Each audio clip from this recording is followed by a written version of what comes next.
Hello, நம்ம இப்போ பார்க்க போகிறது பாகற்காய் பொரியல் எப்படி செய்யலான்னு பார்க்கலாங்க. இதோட நன்மைகள் பார்க்கலாம்.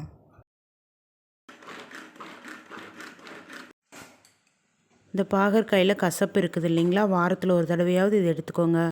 வயிற்றில் உள்ள பூச்சிகளெல்லாம் அழிக்கும், பசியை தூண்டும், பித்தத்தை தணிக்கும், தாய்ப்பால் சுரக்கும் அப்படின்னு ஏகப்பட்ட பலன்கள் இருக்குங்க. பல நோய்களுக்கு இது மருந்தாகும்னு சொல்கிறாங்க. இதை நம்ம சாப்பாட்டில் பிசைஞ்சு சாப்பிட்ற மாதிரி இப்போ எப்படி பண்ணலாம் பொரியலாம் அப்படின்னு பார்க்கலாங்க.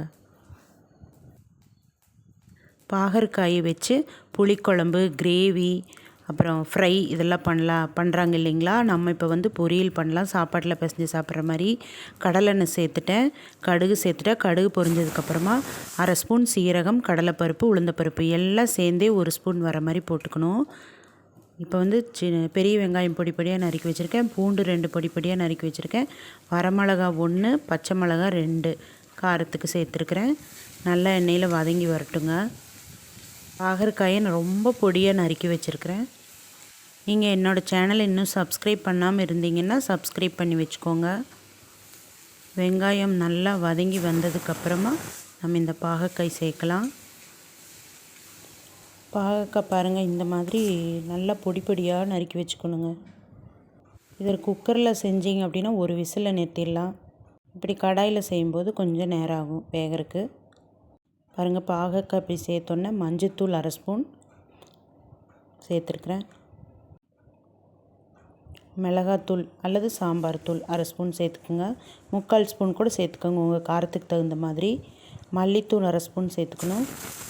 இதெல்லாம் சேர்த்துட்டு உப்பு கொஞ்சமாக சேர்த்துட்டு நல்லா வதக்கி விடணும். இப்போ தக்காளி சேர்த்துருக்குறேங்க. நீங்கள் வெங்காயம் வதங்குது இல்லைங்களா, அப்போவே கூட இந்த தக்காளி சேர்த்துக்கோங்க. நான் மறந்துட்டேன், அதனால் இப்போ சேர்க்குறேன். நல்லா அந்த எண்ணெயிலேயே வதங்கிட்டு இருக்கட்டுங்க ஒரு 5 நிமிஷம். அப்புறமா புளி தண்ணி சேர்க்கணும். இப்போ கருவேப்பிலை சேர்த்துருக்கேன், புளி கரைச்சி தண்ணி சேர்த்துருக்குறேன். புளியை எப்போவுமே கொஞ்சம் வார்ம் வாட்டரில் போட்டு வச்சிட்டிங்கன்னா சீக்கிரமாக கரைஞ்சிரும். 1/2 டம்ளர் தண்ணி சேர்த்துருக்குறேன். அடுப்பை நல்லா முறிஞ்ச வரைக்கும் குறைச்சிட்டு வச்சுருங்க. நல்லா வெந்து வந்துடும். வெந்ததுக்கப்புறமா இப்படி தேங்காய் துருவல் சேர்த்துக்கிறேன். உங்களுக்கு கசப்பு பிடிக்காது அப்படின்னா கொஞ்சம் வெல்லமோ, நாட்டு சர்க்கரையோ, வெள்ளை சர்க்கரையோ ஏதாவது ஒன்று 1/4 ஸ்பூன் சேர்த்துருங்க. அப்போ அந்த கசப்பு ரொம்ப தெரியாது. சில பாவக்காய் தான் கசக்குங்க, சில பாவக்காய் நல்லா தான் இருக்கும். நீங்களும் இந்த மாதிரி சமைச்சு பாருங்கள். வீடியோவுக்கு ஒரு லைக் கொடுத்துருங்க. தேங்க்யூங்க.